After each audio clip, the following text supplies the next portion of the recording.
Istana soroti karhutla di Taman Nasional Bromo, Jatim. Mendagri ungkap 2 opsi pengangkatan guru honorer. Pendidikan psikologi diminta perkuat kontribusi bagi generasi muda.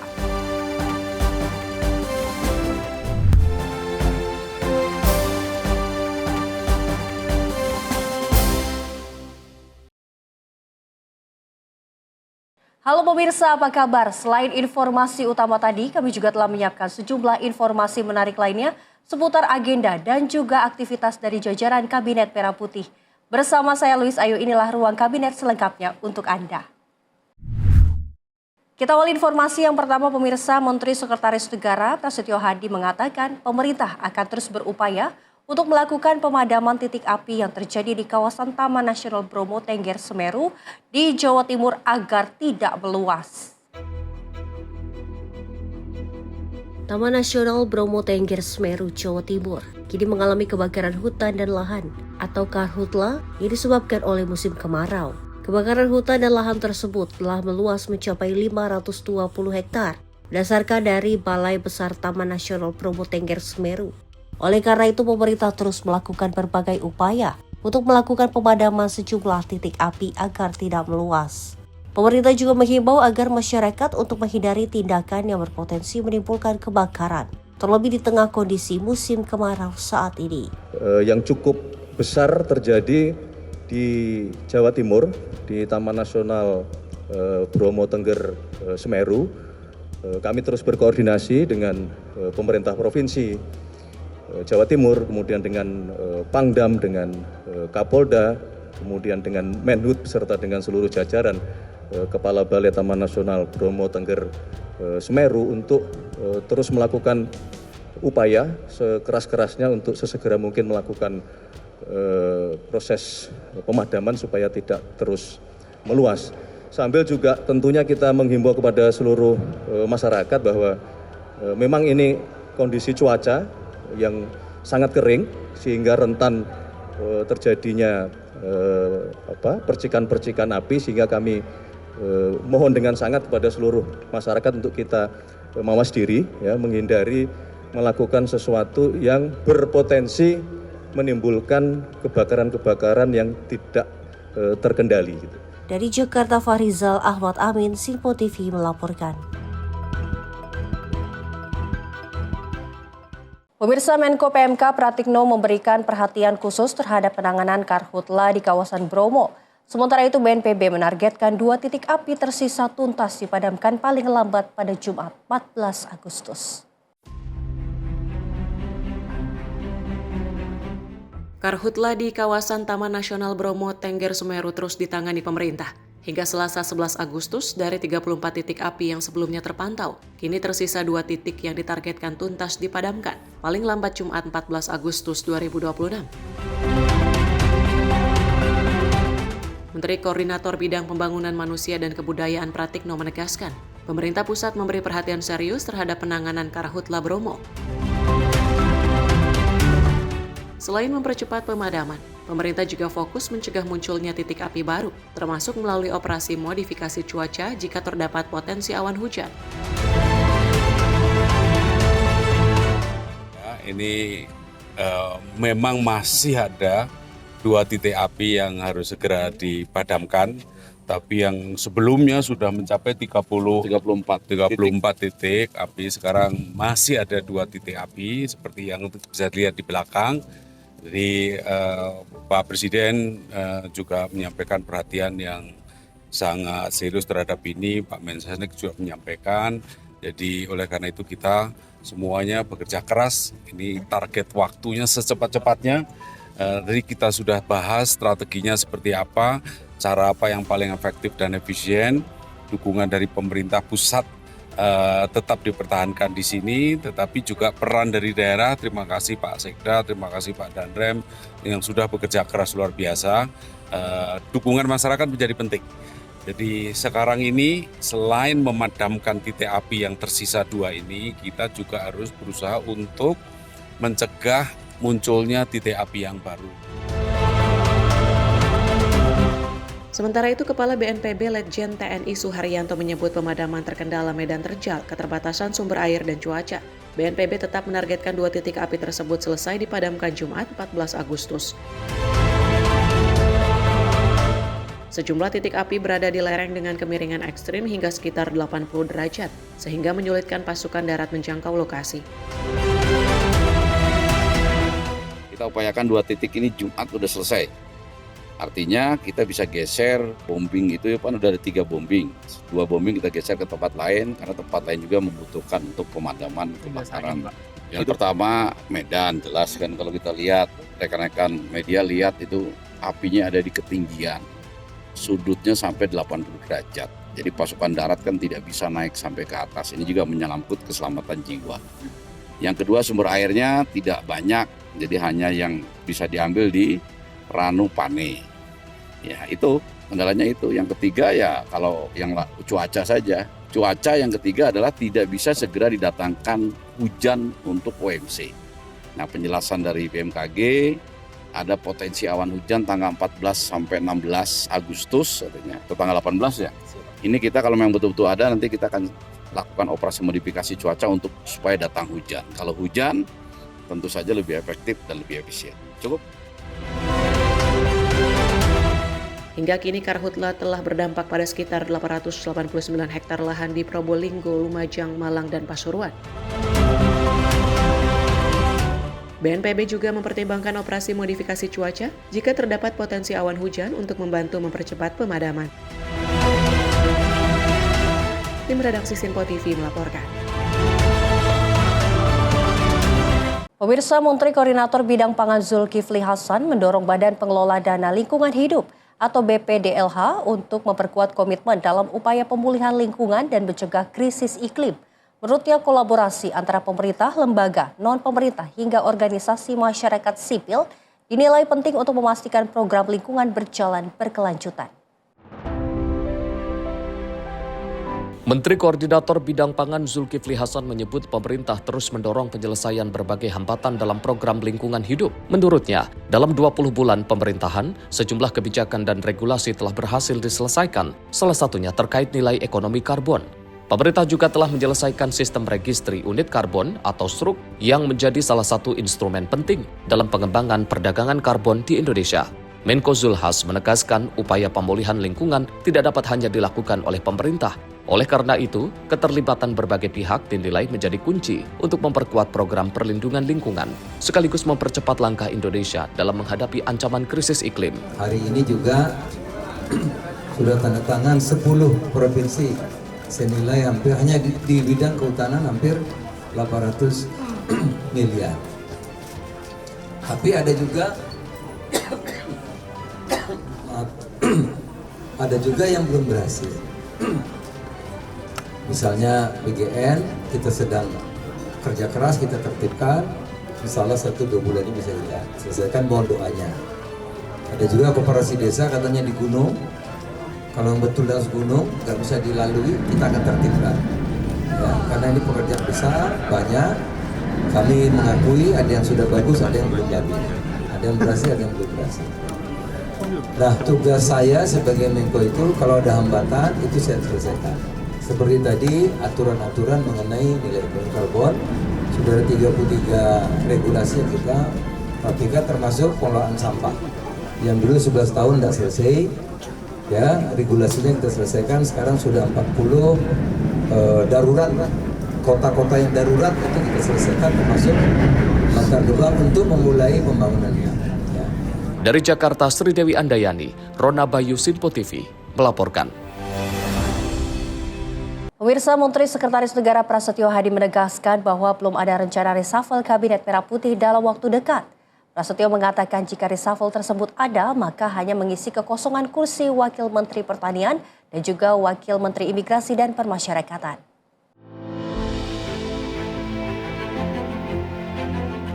Menteri Sekretaris Negara Prasetyo Hadi menjelaskan bahwa Presiden Prabowo Subianto belum ada rencana untuk melakukan reshuffle Kabinet Merah Putih dalam waktu dekat. Prasetyo mengatakan jika reshuffle Kabinet terjadi, hanya untuk mengisi jabatan yang sementara ini masih kosong. Kekosongan kursi tersebut yakni posisi Wakil Menteri Pertanian yang sebelumnya diisi Sudaryono, kini menjadi Kepala Badan Gizi Nasional. Selain itu juga kekosongan kursi Wakil Menteri Imigrasi dan Pemasyarakatan yang sebelumnya dijabat oleh Silmi Karim, yang saat ini telah ditahan oleh KPK pada Juni lalu. Belum. Itu kan kemarin karena ada pertanyaan mengenai reshuffle, jadi sampai hari ini belum ada rencana untuk adanya reshuffle. Nah, yang kami sampaikan adalah jikalaupun ada, mungkin prioritasnya adalah mengisi jabatan-jabatan yang oleh karena sesuatu hal itu sementara saat ini kosong gitu. Nah, contohnya kan Mbak Mentan yang diberi tugas untuk membenahi Badan Gizi Nasional kita. Kemudian Mbak Menipas yang kemarin kena perkara hukum kan gitu. Dari Jakarta, Farizal Ahmad Amin, Simpo TV melaporkan. Pemirsa, informasi lainnya dari Menteri Energi dan Sumber Daya Mineral Bahlil Lahadalia tanggapi kabar reshuffle kabinet. Sebagai menteri, ia hanya bekerja sesuai dengan apa yang diperintahkan Presiden. Soal reshuffle menurutnya itu adalah hak prerogatif dari Presiden Prabowo Subianto. Kabinet Merah Putih Presiden Prabowo Subianto kini kembali diterpa isu reshuffle. Menanggapi hal itu, Menteri SDM Bahlil Lahadalia menanggapi secara santai. Menurutnya, sebagai pembantu Presiden, Bahlil mengaku bekerja sesuai dengan perintah Presiden dan undang-undang yang berlaku. Jika hasilnya berujung reshuffle, menurut Bahlil, itu merupakan hak prerogatif Presiden. Bahlil menilai, Menteri tak boleh berpikir, apalagi bertindak melampaui batas kewenangan yang diberikan. Tadi saya rapat sama Pak Menteri Keuangan, nggak ada pembahasan itu. Kita nggak ngerti itu. Kita nggak ngerti itu. Yang jelas begini, tugas kami sebagai Menteri itu adalah pembantu Presiden. Ia namanya pembantu Presiden, ia bekerja sesuai dengan apa yang diperintahkan oleh Pak Presiden dan sesuai dengan apa yang diatur dalam undang-undang. Persoalan hasil terhadap reshuffle itu hak prerogatif Bapak Presiden. Kita serahkan semuanya kepada Bapak Presiden yang mempunyai hak prerogatif. Kita di bawah ini nggak boleh gerakan tambahan. Jangan berpikir apalagi bertindak melampaui batas kewenangan yang diberikan. Ya. Dari Jakarta, Tio Malau, Simpo TV melaporkan. Pemirsa, Indonesia dan Arab Saudi terus memperkuat kolaborasi di bidang pendidikan tinggi. Kolaborasi tersebut diarahkan pada pengembangan riset bersama, pertukaran mahasiswa hingga penguatan pendidikan digital. Kementerian Pendidikan Tinggi, Sains dan Teknologi dan Kedutaan Besar Arab Saudi untuk Indonesia terus mempererat kerjasama antar negara dan antar kampus melalui penguatan kolaborasi kampus, pertukaran mahasiswa, hingga riset bersama. Hal ini menjadi pembahasan saat Menteri Pendidikan Tinggi, Sains dan Teknologi, Brian Yuliarto, menerima Duta Besar Arab Saudi untuk Indonesia, Faisal Abdullah Al-Amaudi. Mendikti Saintek menyampaikan bahwa kerjasama pendidikan tinggi Indonesia-Arab Saudi perlu diarahkan pada kolaborasi yang memberikan manfaat langsung bagi pengembangan kapasitas akademik kedua negara. Salah satu bentuk yang didorong adalah penguatan riset bersama dengan melibatkan profesor dan peneliti dari perguruan tinggi Indonesia dan Arab Saudi. Sementara itu, Dubes Arab Saudi untuk Indonesia menyampaikan komitmen negaranya untuk terus memperkuat hubungan kerjasama pendidikan dengan Indonesia. Menurutnya, kerjasama pendidikan dapat mencakup berbagai bentuk, termasuk pendidikan digital dan pertukaran pengalaman antara kedua negara tersebut. Tim redaksi Simpo TV melaporkan. Pemirsa, pemerintah masih mengkaji penyederhanaan paspor merah putih bagi masyarakat agar mempermudah mobilitas keluar masuk antar negara di dunia. Penyederhanaan ini dilakukan usai penundaan penerbitan yang seharusnya dilakukan pada tahun lalu. Yang non-laminating, polikarbonat, pokoknya satu aja. Jadi nggak membingungkan masyarakat. Itu yang paling penting, karena nanti itu juga kan dengan perkembangan teknologi. Direktur Jenderal Imigrasi Kementerian IMIPAS Hendarsam Marantoko menjelaskan masalah keamanan pada buku paspor merah putih ini terus dipratinjau ketika nantinya diluncurkan secara resmi kepada masyarakat. Hendarsam menjelaskan mekanisme penyederhanaan ini berfokus pada aksesibilitas pemilik paspor merah putih, baik dari sisi kualitas bahan buku paspor hingga pengembangan teknologi dalam buku tersebut.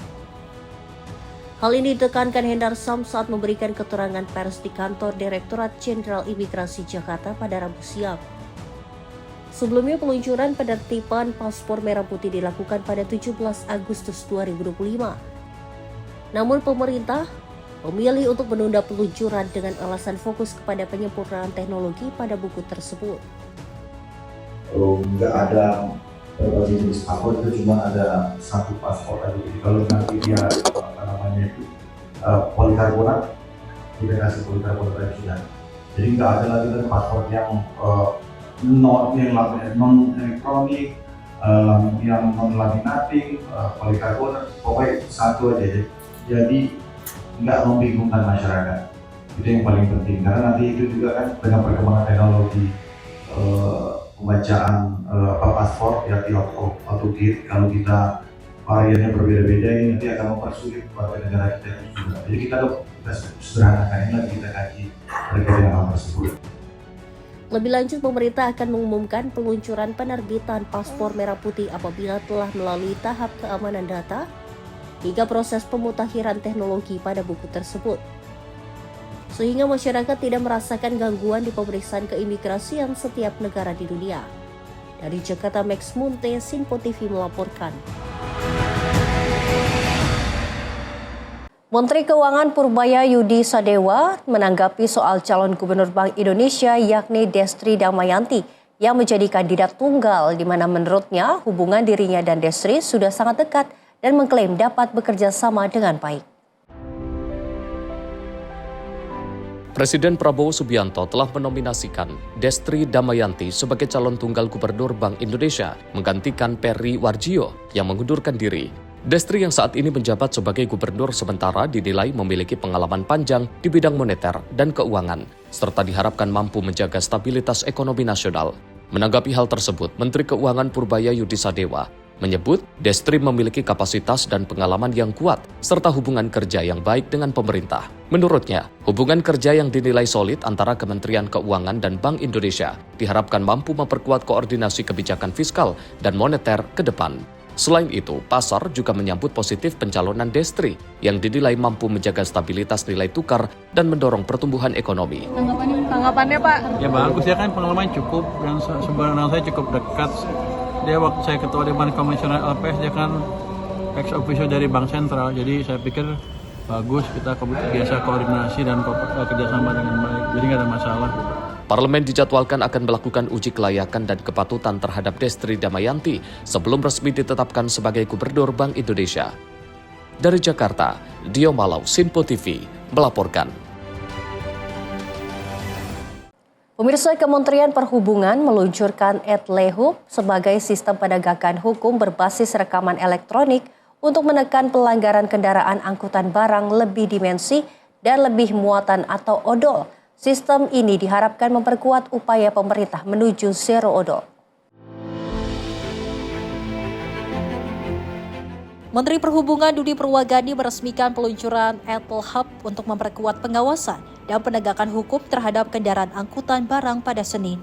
Sistem ini memanfaatkan rekaman elektronik sebagai alat bukti pelanggaran kendaraan yang memiliki dimensi atau muatan melebihi ketentuan. Saat ini @lehub telah memiliki 51 titik pantau, terdiri dari 26 titik di unit pelaksanaan penimbangan kendaraan bermotor atau UPPKB dan 25 titik di sejumlah ruas jalan tol. Setelah melalui tahap uji coba, sosialisasi @lehub akan terus dilakukan kepada para pemangku kepentingan hingga Desember 2026. Penanganan odol harus dilakukan dari hulu sampai hilir. Tanggung jawab juga tidak boleh selalu berhenti pada pengemudi. Dalam ekosistem angkutan barang, terdapat perusahaan angkutan, pemilik kendaraan, pemilik barang, serta pihak-pihak lain yang memiliki tanggung jawab untuk memastikan kendaraan beroperasi sesuai dengan ketentuan. Selain pengemudi, perusahaan angkutan, pemilik kendaraan, pemilik barang, dan pihak terkait lainnya juga memiliki peran memastikan kendaraan beroperasi sesuai dengan ketentuan. Melalui @lehub, pemerintah berharap pengawasan dapat berjalan lebih efektif, transparan, dan mendorong terwujudnya angkutan barang yang lebih aman. Tim redaksi Sinpo TV melaporkan. Pemirsa, Menaker buka pemagangan nasional 2026, peserta capai 50.000. Informasinya usai jeda berikut ini.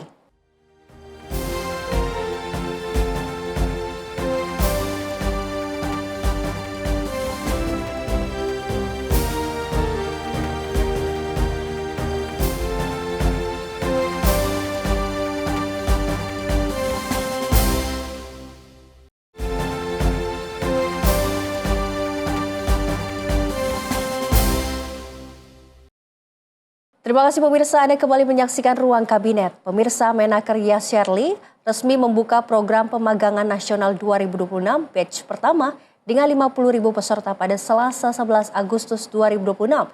Selama mengikuti program, peserta tidak hanya mendapatkan pengalaman kerja, tetapi juga pembekalan keterampilan pendukung atau soft skill secara daring.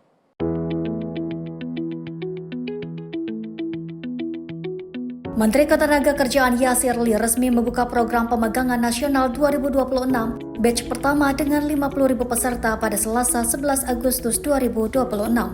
Pembukaan program tersebut turut dihadiri Sekretaris Kabinet Teddy Indrawijaya. Yasirli mengatakan para peserta sebelumnya telah melalui proses seleksi dan orientasi sebelum mengikuti kick-off pemagangan nasional. Sebanyak 500 peserta hadir secara langsung, sementara peserta lainnya mengikuti kegiatan secara daring. Menurutnya, selama mengikuti program, peserta tidak hanya mendapatkan pengalaman kerja, tetapi juga pembekalan keterampilan pendukung atau soft skill secara daring. Program pemagangan tersebut dirancang berlangsung selama 6 bulan. Peserta juga akan memperoleh pendapatan selama menjalani masa magang.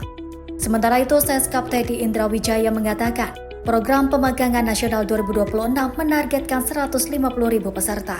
Sekarang mungkin adik-adik mencari pekerjaan, mengejar pekerjaan, tapi dengan adanya pengalaman kerja nanti di magang, ada teman baru, ada link baru, ada relasi baru, ada ilmu keterampilan dan pembelajaran dari mentor-mentor yang didapat saat magang, yang dulunya adik-adik itu mengejar pekerjaan, setelah 6 bulan insya Allah pekerjaan yang akan mengejar adik-adik di sini. Sebanyak 50.000 peserta dibuka pada tahap pertama, sedangkan 2 tahap berikutnya masing-masing akan dibuka pada bulan selanjutnya. Teddy menjelaskan program pemagangan nasional telah berjalan sejak 2025 dengan melibatkan 100.000 lulusan perguruan tinggi. Para peserta menjalani magang selama 6 bulan dan mendapatkan uang saku dari pemerintah sesuai upah minimum kabupaten kota tempatnya. Pada pembukaan program tahun kedua, pemerintah juga menerima masukan langsung dari peserta terkait pelaksanaan program. Masukan tersebut akan menjadi bahan evaluasi untuk meningkatkan kualitas program pemagangan nasional ke depan. Tim redaksi Sinpo TV melaporkan.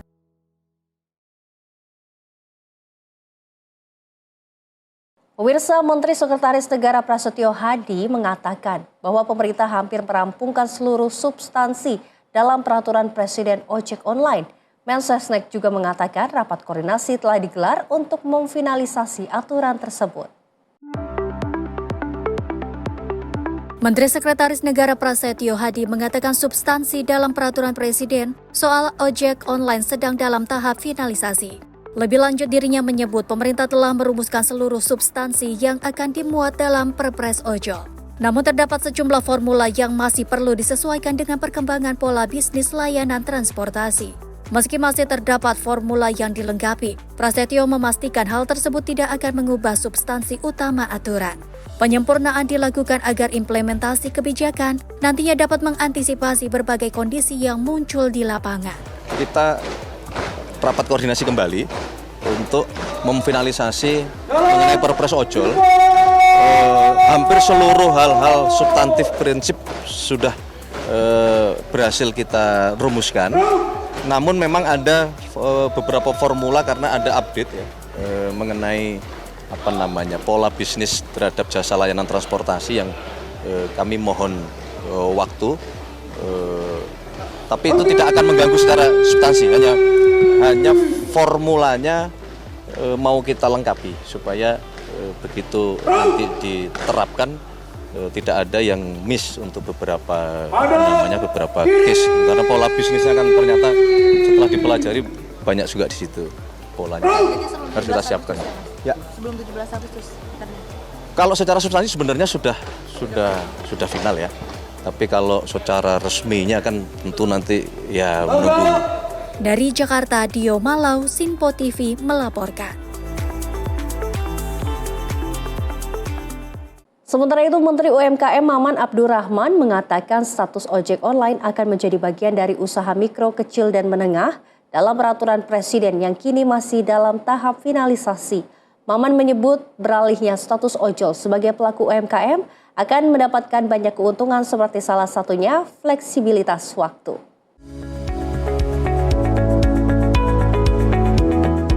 Pemerintah sepakat bahwa pengemudi ojek online akan berstatus sebagai pelaku usaha mikro, kecil, dan menengah. Status pengemudi ojek online tersebut masuk ke dalam peraturan Presiden tentang ojol yang kini masih dalam tahap finalisasi dan akan segera dirampungkan dalam waktu dekat. Status sebagai UMKM ini akan memberikan sejumlah keuntungan bagi para pengemudi ojol. Salah satunya ialah fleksibilitas dalam mengatur waktu kerja. Selain itu juga, pengemudi ojol yang berstatus sebagai UMKM tidak akan dikenakan pajak karena pendapatan pengemudi ojol dalam sebulan dinilai tidak mencapai 50 juta. Adapun pengemudi ojol berstatus pelaku UMKM dipastikan dapat memiliki peluang lebih besar untuk memulai usaha. Kalau keuntungannya kan ada beberapa macam-macam tuh. Pertama, misalnya dari segi fleksibilitas waktu, ya insya Allah dengan dia statusnya UMKM, teman-teman saudara-saudara kita yang ojol, mereka punya fleksibilitas waktu.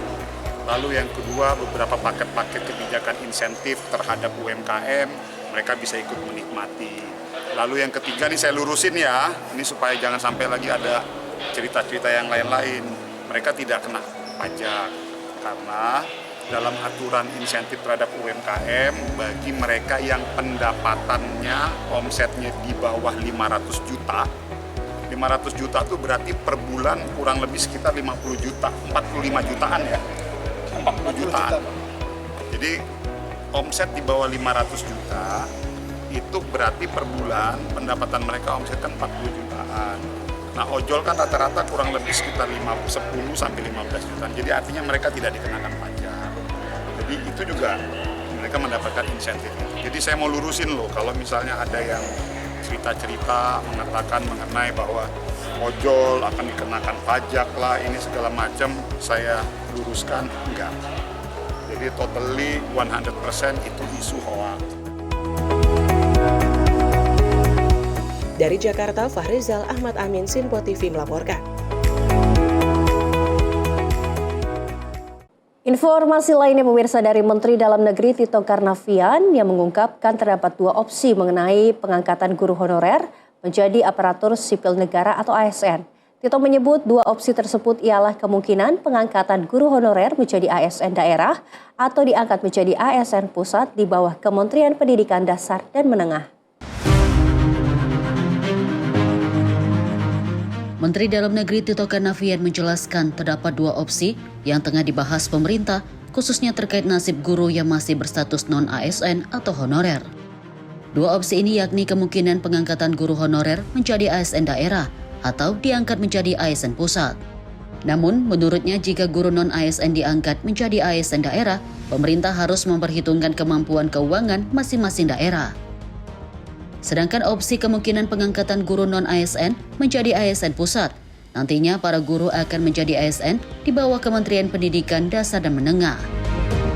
Ya, itu nanti masih dibicarakan, apakah di-exercise semua. Apakah nanti mereka ditarik menjadi ASN daerah, cuma kemampuan daerah bagaimana? Kalau seandainya kemampuan daerahnya nggak kuat, ya mau nggak mau harus diberikan DAK non-fisik atau tambahan DAU kan. Nah, kalau seandainya ditarik dia menjadi ASN-nya pusat, berarti ASN Kemendikdasmen, maka otomatis Kemendikdasmen harus diberikan tambahan anggaran. Nah, mungkin tunkinnya ya, yang mungkin dilakukan sharing antara pusat dan daerah.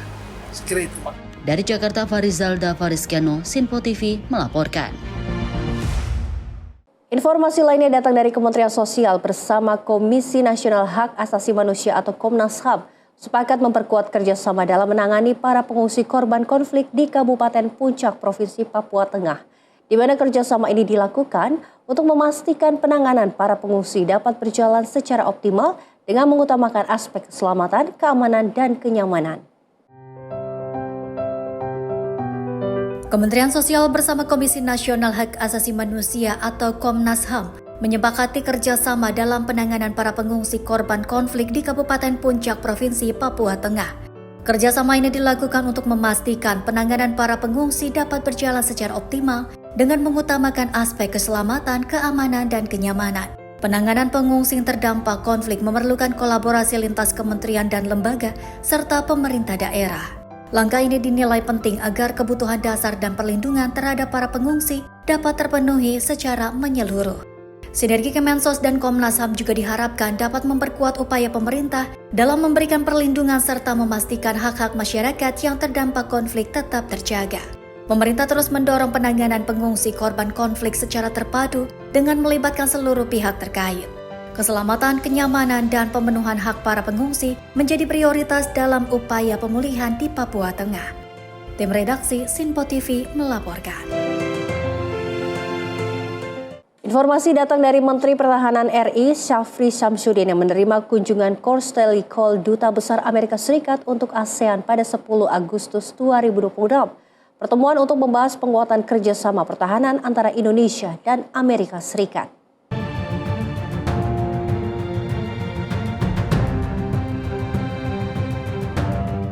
Bertempat di kantor Kementerian Pertahanan Republik Indonesia Jakarta, Menteri Pertahanan Republik Indonesia Syarif Syamsuddin menerima kunjungan courtesy call Duta Besar Amerika Serikat untuk ASEAN, Kevin Kim pada Senin 10 Agustus 2026. Indonesia mengapresiasi hubungan bilateral dan kemitraan pertahanan yang telah terjalin baik dengan Amerika Serikat. Pertemuan dinilai jadi momentum untuk bertukar pandangan mengenai penguatan hubungan dan kerjasama pertahanan antara Indonesia dan Amerika Serikat, termasuk dalam mendukung keamanan, stabilitas, serta perdamaian di kawasan. Tim redaksi Sinpo TV melaporkan. Sementara itu pemirsa, Menteri Kehutanan Raja Juli Antoni meluncurkan gerakan pemulihan ekosistem serentak dalam peringatan Hari Konservasi Alam Nasional 2026. Menhub mengungkapkan arahan pemulihan ini mendapat dukungan penuh dari Presiden Prabowo Subianto. Kementerian Kehutanan menegaskan komitmen serius untuk melangkah ke era restorasi ekosistem hutan Indonesia yang mengalami degradasi. Hal tersebut disampaikan Menteri Kehutanan Raja Juli Antoni saat meluncurkan gerakan pemulihan ekosistem serentak dalam peringatan Hari Konservasi Alam Nasional 2026 di Taman Wisata Alam Angke Kapuk, Jakarta, Senin 10 Agustus 2026. Gerakan ini menjadi bagian dari upaya strategis pemerintah untuk mempercepat pemulihan berbagai ekosistem dan habitat yang terdegradasi di kawasan konservasi di seluruh Indonesia. Jadi merasa mendapat dukungan yang luar biasa dari Pak Presiden untuk melakukan restorasi ekosistem ini. Bahkan di pidato beliau di PBB tahun yang lalu dengan lantang mengatakan komitmen beliau pemerintah Indonesia untuk melakukan restorasi ekosistem terhadap lahan kritis luas 12 juta sekian dan 6,7 jutanya. Dalam pengarahannya, Menhub Raja Juli Antoni merefleksikan dinamika historis tantangan yang dihadapi hutan di Indonesia sejak tahun 1970-an hingga munculnya ekspansi monokultur dan tambang. Menhub menyampaikan bahwa momentum ini harus menjadi bahan refleksi agar tidak sekadar menjadi ritual tahunan, melainkan ada hal penting yang diambil untuk memperbaiki kondisi hutan dan keanekaragaman hayati nasional. Menhub mengungkapkan bahwa arahan pemulihan ini mendapat dukungan penuh dari Presiden Prabowo Subianto yang berkomitmen melakukan restorasi ekosistem terhadap degraded land atau lahan kritis seluas 12 juta hektar, di mana 6,7 juta hektar diantaranya berada di kawasan hutan dan 1,21 juta hektar berada di area konservasi. Tim redaksi Sinpo TV melaporkan. Pemirsa, pemerintah mendorong kolaborasi lintas lembaga untuk memperkuat upaya pemulihan lingkungan di Indonesia. Melalui Badan Pengelola Dana Lingkungan Hidup atau BPDLH, pemerintah menggandeng organisasi non-pemerintah, masyarakat sipil, serta berbagai pihak yang memiliki perhatian terhadap perlindungan lingkungan.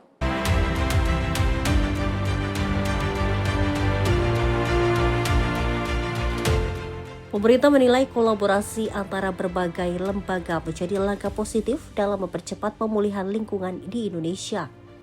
Keterlibatan organisasi non-pemerintahan atau NGO, serta organisasi masyarakat sipil atau CSO menjadi penting sebab keduanya dinilai memiliki pengalaman dalam pemberdayaan masyarakat dan perlindungan lingkungan.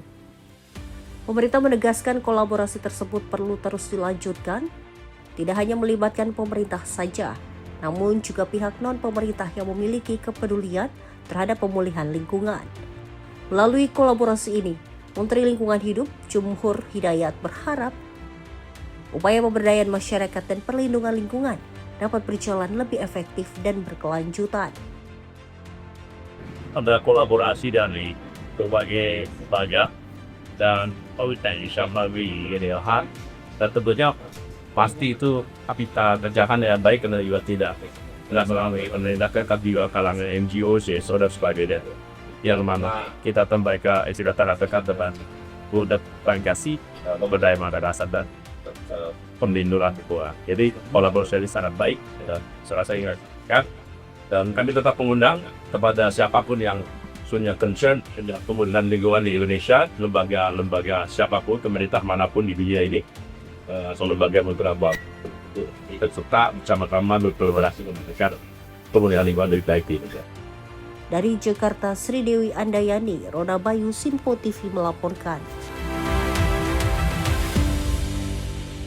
Pemirsa, Kementerian dan BNN perkuat rehabilitasi korban nafsa. Informasi selengkapnya usai jeda, tetaplah bersama kami di Simpo TV.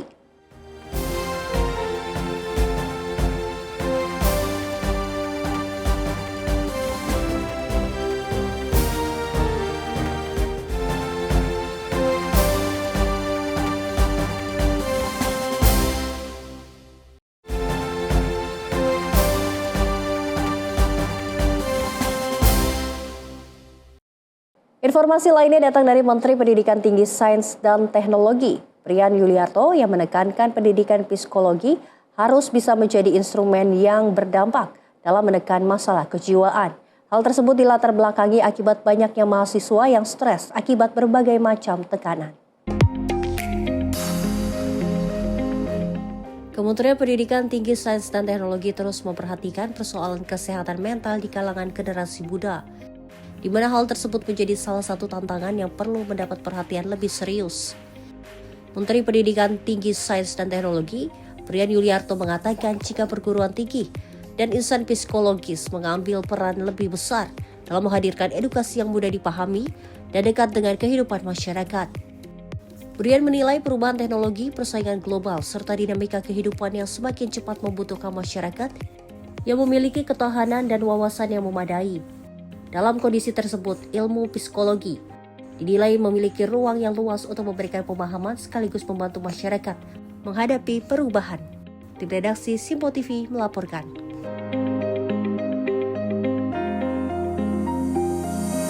Pemirsa, Indonesia dan Arab Saudi terus memperkuat kolaborasi di bidang pendidikan tinggi. Kolaborasi tersebut diarahkan pada pengembangan riset bersama, pertukaran mahasiswa hingga penguatan pendidikan digital. Kementerian Pendidikan Tinggi, Sains dan Teknologi dan Kedutaan Besar Arab Saudi untuk Indonesia terus mempererat kerjasama antar negara dan antar kampus melalui penguatan kolaborasi kampus, pertukaran mahasiswa, hingga riset bersama. Hal ini menjadi pembahasan saat Menteri Pendidikan Tinggi, Sains dan Teknologi, Brian Yuliarto, menerima Duta Besar Arab Saudi untuk Indonesia, Faisal Abdullah Al-Amaudi. Mendikti-Saintek menyampaikan bahwa kerjasama pendidikan tinggi Indonesia-Arab Saudi perlu diarahkan pada kolaborasi yang memberikan manfaat langsung bagi pengembangan kapasitas akademik kedua negara. Salah satu bentuk yang didorong adalah penguatan riset bersama dengan melibatkan profesor dan peneliti dari perguruan tinggi Indonesia dan Arab Saudi. Sementara itu, Dubes Arab Saudi untuk Indonesia menyampaikan komitmen negaranya untuk terus memperkuat hubungan kerjasama pendidikan dengan Indonesia. Menurutnya, kerjasama pendidikan dapat mencakup berbagai bentuk, termasuk pendidikan digital dan pertukaran pengalaman antara kedua negara tersebut. Tim redaksi Simpo TV melaporkan. Informasi lainnya, pemirsa, datang dari Wakil Menteri Haji dan Umroh RI, Daniel Ansar Simanjuntak, yang melakukan sidak ke kantor Kemenhaj Jakarta Timur pada 10 Agustus 2026. Wamenhaj memantau pelayanan dan memberikan peringatan langsung. Hasil pemeriksaan BPK dan pengaduan masyarakat wilayah Jakarta Timur, sejak beberapa tahun lalu, kantor Kemenhaj Jakarta Timur menjadi salah satu pusat pelayanan haji paling besar jemaahnya di Jakarta Raya dan dinilai paling banyak temuan praktik mafia perhajian di DKI Jakarta, temuan penipuan mahram dan praktik moral hazard lainnya. Oleh karenanya, Wakil Menteri Haji dan Umroh Republik Indonesia, Daniel Ansar Simanjuntak, melakukan sidak ke kantor Kemenhaj Jakarta Timur pada Senin 10 Agustus 2026. Wamenhaj memantau pelayanan dan memberikan peringatan langsung untuk meninggalkan budaya lama setelah beralih ke Kemenhaj. Kenapa saya datang ke sini? Jatim ini paling banyak kasusnya. Kalian kan paling besar, 2.800-an. Dan di sini paling banyak kasus ditemukan DPK KPK itu kasus perlimpahan porsi, kasus mahram, kasus di sini paling banyak pencurangan. Oh, ini korban-korban yang kayak gini-gini loh. Iyalah yang tua-tua. Kepala kantornya belum datang jam segini. Ingatin saya datang ke sini, kenapa Jatim ini paling banyak kecurangan. Tim redaksi Simpo TV melaporkan. Sementara itu, Menteri Agama Nasaruddin Umar membuka kick-off gerakan bersih-bersih masjid atau Gebermas 2026 di Masjid Fathahillah, Balai Kota DKI Jakarta pada Senin 10 Agustus 2026. Nasaruddin menyebut kebersihan menjadi salah satu fondasi penting agar masjid dapat menjalankan fungsi keagamaan dan juga sosial secara optimal. Menteri Agama Nasaruddin Umar menegaskan Gebermas bukan sekedar gerakan membersihkan rumah ibadah. Menurutnya, gerakan ini merupakan bagian dari upaya mengembalikan masjid sebagai pusat kehidupan dan pemberdayaan masyarakat. Pesan tersebut disampaikan Nasaruddin Umar saat membuka kick-off Gebermas 2026 di Masjid Fathahillah, Balai Kota DKI Jakarta pada Senin 10 Agustus 2026. Kegiatan ini diikuti secara luring oleh jajaran Kementerian Agama dan pemerintah Provinsi DKI Jakarta. Sementara secara daring, kegiatan diikuti kantor wilayah Kementerian Agama dari berbagai daerah di Indonesia. Masjid itu bukan hanya masjidnya yang harus kita bersihkan, tapi selokan di sekitar masjid tempat pembuangan itu pun juga harus bersih. Kebersihannya pun juga termasuk juga asrinya masjid itu. Ini Masjid DKI pas kita tawajuh kepada Tuhan, kita melihat pohon di situ itu. Inna salati wa nusuki wa mahyaya wa mamati lillahi rabbil alamin. Wajah wajahiyah. Jadi kalau kita sudah masuk kepada level tawajuh, ya tawajuh itu kita berjumpa dengan Tuhan. Sudah kita tidak melihat pohon itu pohon, tapi pohon itu tajallinya Allah. Gebermas 2026 melibatkan lebih dari 50.000 masjid dan musola di berbagai daerah di Indonesia. Nasaruddin menilai masjid memiliki posisi penting dalam kehidupan masyarakat, sebab masjid bukan hanya menjadi tempat ibadah, tetapi juga ruang perjumpaan manusia dengan Tuhan. Karena itu ia menekankan perawatan masjid tidak boleh dipandang sebagai pekerjaan teknis semata. Masjid yang terawat dan nyaman dinilai dapat mendorong tumbuhnya beragam aktivitas, mulai dari kegiatan keagamaan, pendidikan, hingga kegiatan sosial. Dengan demikian, masjid diharapkan dapat kembali menjadi ruang publik yang hidup, sekaligus menjadi pusat pemberdayaan umat di tengah masyarakat. Nasaruddin menyebut Gebermas dapat menjadi pintu masuk untuk menghidupkan kembali peran strategis masjid. Ia berharap gerakan ini tidak berhenti pada agenda seremonial, melainkan berkembang menjadi budaya gotong royong yang dilakukan secara rutin dan berkelanjutan. Nasaruddin juga mendorong keterlibatan keluarga dalam merawat masjid. Orang tua dapat mengajak anak-anak mereka ke masjid, sekaligus mengenalkan nilai gotong royong dan kepedulian terhadap lingkungan. Dengan begitu, masjid tidak hanya menjadi tempat beribadah, tetapi juga menjadi ruang untuk membangun kebersamaan dan memberdayakan umat. Tim redaksi Simpo TV melaporkan.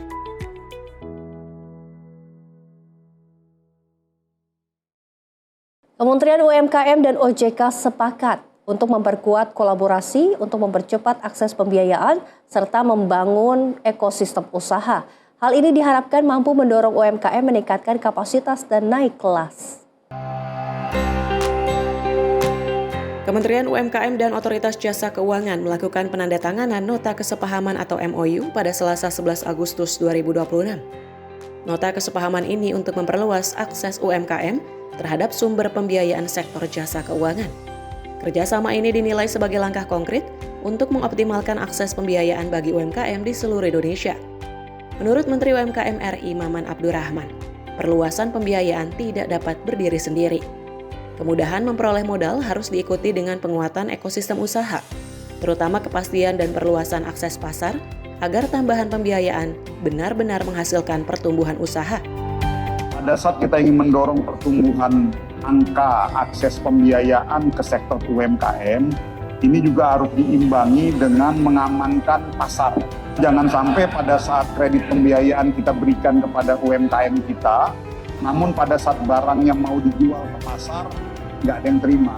Dengan sinergisitas antara Kementerian UMKM dengan OJK, dan didukung penuh dalam konteks diawasi, dimonitoring oleh DPR, dan juga tadi dengan Kemenko Perekonomian, ini bisa menjadi angin segar buat UMKM di tanah air kita. Sementara itu, Ketua Dewan Komisioner OJK Friderika Widyasari Dewi menyatakan, OJK siap menghubungkan berbagai program pengembangan UMKM dengan sektor jasa keuangan melalui pola kerja yang lebih terintegrasi. Kita membuat suatu satgas atau teamwork yang akan bersama-sama bagaimana kita tanda kutip mengeroyok lah, bagaimana kita menggarap UMKM ini supaya bisa maju, salah satu melalui pendanaan pembiayaan dari sektor jasa keuangan. Tim redaksi Simpo TV melaporkan. Kita awali informasi yang pertama, pemirsa. Menteri Sekretaris Negara Prasetyo Hadi mengatakan pemerintah akan terus berupaya untuk melakukan pemadaman titik api yang terjadi di kawasan Taman Nasional Bromo Tengger Semeru di Jawa Timur agar tidak meluas. Taman Nasional Bromo Tengger Semeru, Jawa Timur, kini mengalami kebakaran hutan dan lahan atau karhutla yang disebabkan oleh musim kemarau. Kebakaran hutan dan lahan tersebut telah meluas mencapai 520 hektar berdasarkan dari Balai Besar Taman Nasional Bromo Tengger Semeru. Oleh karena itu, pemerintah terus melakukan berbagai upaya untuk melakukan pemadaman sejumlah titik api agar tidak meluas.